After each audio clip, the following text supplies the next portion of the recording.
Guys, pada baru-baru ini di mana China mengakui bahawa kekuatan militer di Indonesia yang sulit ditaklukkan atau paling sulit untuk dikalahkan mana-mana ketenteraan di dunia. Hello guys, bismillahirrahmanirrahim. Assalamualaikum warahmatullahi wabarakatuh. Allahumma salli ala sayyidina Muhammad wa ala sayyidina Muhammad. Guys, welcome back again to my YouTube channel. Aku Musa dan ini adalah channel YouTube aku guys, Musa bin Muhammadin channel. Kepada subscriber yang baru sahaja terjumpa Musa channel, jangan lupa untuk memberi sokongan kepada channel ini dengan menekan tombol subscribe, like dan komen di bahagian komentar di bawah. Dan kepada subscriber, kepada viewer-viewer di luar sana yang sentiasa menyokong Musa channel, aku mengucapkan ribuan terima kasih guys. Hanya Allah Subhanahu Wa Taala saja yang mampu membalas jasa kalian semua. Dan aku hanya mampu untuk mendoakan agar semua yang menonton video ini agar dipermudahkan segala urusan, diberikan kesihatan yang baik, dihindarkan, dijauhkan daripada segala malapetaka dan juga dihindarkan daripada wabak COVID-19. Amin amin ya rabbal alamin. Guys, seperti biasa hari ini kita akan buat sedikit lagi video reaction di channel Bagi-Bagi. Dan kalau kita tengok judul video dia, di mana China pada baru-baru ini telah mengakui kekuatan militer Indonesia yang paling sulit untuk dikalahkan mana-mana ketenteraan di dunia. Wow! Jom guys, kita tonton dulu video ini. Seperti biasa di hujung nanti baru kita akan bagi sedikit kita punya reaction ataupun respon mengenai video ni guys. Apa-apa pun jom kita layan dulu.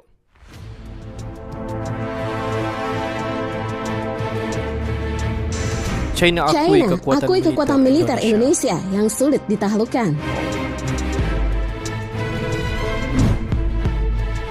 China telah mengakui kekuatan prajurit militer Indonesia sulit ditaklukkan oleh negara-negara lain. Tak heran jika militer Indonesia merupakan garda terdepan untuk menjaga keutuhan tanah air. Sekaligus China menyebut kalau 900.000 prajurit Indonesia sulit ditaklukkan oleh bangsa lain. Jika ada pihak-pihak yang menentang modernisasi militer Indonesia, maka patut dipertanyakan motifnya, apalagi sampai menyinggung subsidi di sektor BBM. Pertahanan perairan Indonesia tak lagi diragukan dengan membeli kapal selam Nagapasa Class sebanyak 3 unit untuk memperkuat militer Indonesia.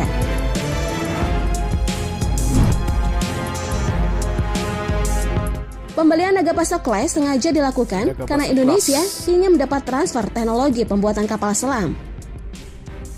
Tetapi mendadak ada kabar kurang sedap datang soal kemampuan Korea Selatan membuat kapal selam tersebut.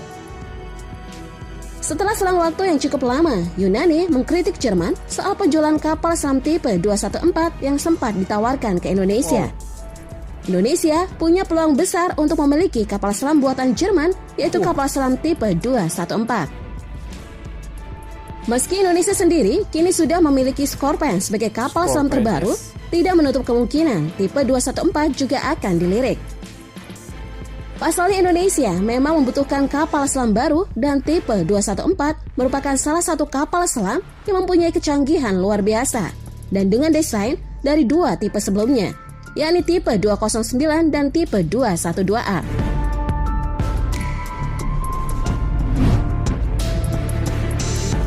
Indonesia nampaknya memang akan menjadi kekuatan militer utama di Asia Tenggara melampaui Malaysia. Jika boleh berasumsi, Indonesia jangan lagi melihat Malaysia sebagai perbandingan kekuatan militer. Terlebih soal alutsista, Malaysia jelas tertinggal jauh saat ini dengan Indonesia. Atau kalau mau lebih muluk lagi, Indonesia bisa mengejar kapabilitas militer Jepang yang mampu bertempur seimbang melawan China.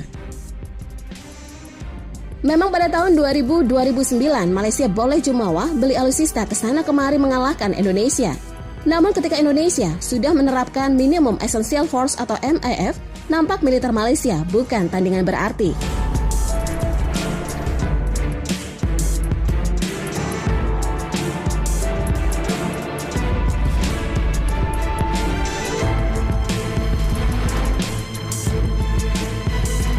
Terima kasih sudah nonton, dan untuk berita selengkapnya, kamu bisa nonton di channel Bagi-Bagi.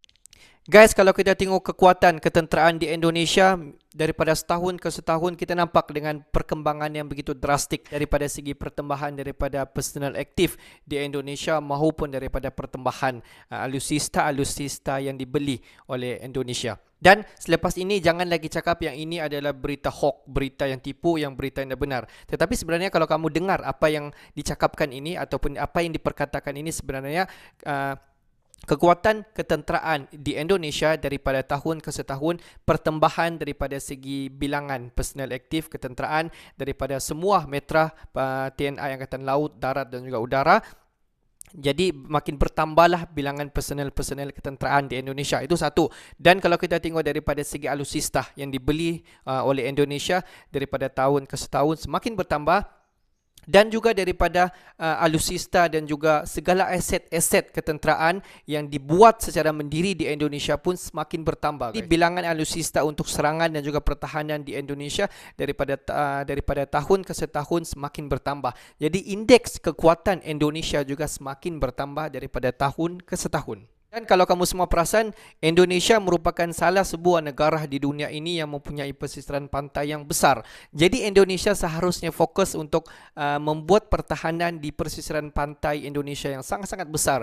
Jadi tidak mustahil segala allocated budget yang diperuntukkan untuk pertahanan di Indonesia, khususnya di Kementerian Pertahanan di Indonesia, akan letak lebih untuk bajet untuk TNI Angkatan Laut di Indonesia untuk menambah daripada segi pertahanan, daripada segi alutsista maupun personel aktif ketenteraan di dalam TNI Angkatan Laut di Indonesia. Dan kalau kita tengok banyak sekali kapal-kapal selam, alutsista yang diperuntukkan untuk digunakan di Indonesia juga semakin bertambah. Dan kalau kita tengok pada baru-baru ini banyak kapal selam seperti Nagapasa yang masuk di Indonesia daripada Itali dan juga masuk di Indonesia, iaitu Scorpion yang dikatakan akan digunakan oleh TNI Angkatan Laut di Indonesia. Dan juga pada baru-baru ini dikatakan, di mana kalau kita tengok pada sebelum ini Yunani begitu mengkritik Jerman, kenapa Jerman menawarkan kapal selam Type 214 ini kepada Indonesia. Sebab kalau kita tengok kapal selam Type 214 ini mempunyai satu kebolehan yang sangat-sangat di luar daripada kebiasaan kapal-kapal selam yang selalu digunakan di negara-negara hebat. Jika Indonesia memiliki kapal selam Type 214, tidak mustahil Indonesia dikatakan sebaris dengan negara-negara hebat seperti China, seperti Jepun dan negara-negara seperti Amerika Syarikat. Sebab teknologi, kalau kita tengok apa yang ada pada kapal selam Type 214 ini memang sangat-sangat dahsyat, guys. Dan kalau kita tengok sebenarnya kenapa tajuk diletakkan China mengakui kekuatan militer Indonesia yang sulit dikalahkan ataupun sulit ditakluk oleh mana-mana negara di dunia ini. Sebab kalau kita tengok Indonesia ini, sudah aku perkatakan sebelum ini, Indonesia ini mempunyai pesisiran pantai yang luas. Jadi Kementerian Pertahanan di Indonesia memang akan meletakkan satu sasaran yang besar untuk TNI Angkatan Laut untuk memperkuatkan lagi pertahanan dan juga untuk memperkuat lagi serangan. Jadi tidak mustahil TNI Angkatan Laut di Indonesia mempunyai satu daya kekuatan daripada aspek serangan dan juga pertahanan di Indonesia. Dan daripada setahun ke setahun, pertahanan di Indonesia semakin meningkat. Dan semestinya kalian semua tahu apakah alutsista yang dibeli dan apakah alutsista yang dibangunkan oleh anak bangsa di Indonesia sendiri. Jadi tidak mustahil lah, guys. Kenapa dikatakan kekuatan militer Indonesia ini paling sulit untuk dikalahkan. Okeylah guys, untuk hari ini sampai di sini saja sedikit information daripada Musa Channel. Dan seperti biasa, kepada yang baru sahaja ataupun yang sudah menonton video ini, jangan lupa untuk klik tanda anda sokong kepada channel ini dengan klik tombol subscribe, like dan komen di bahagian komentar di bawah. Akhir kata daripada Musa Channel, thanks for watching my video. Assalamualaikum warahmatullahi wabarakatuh. See you the next video.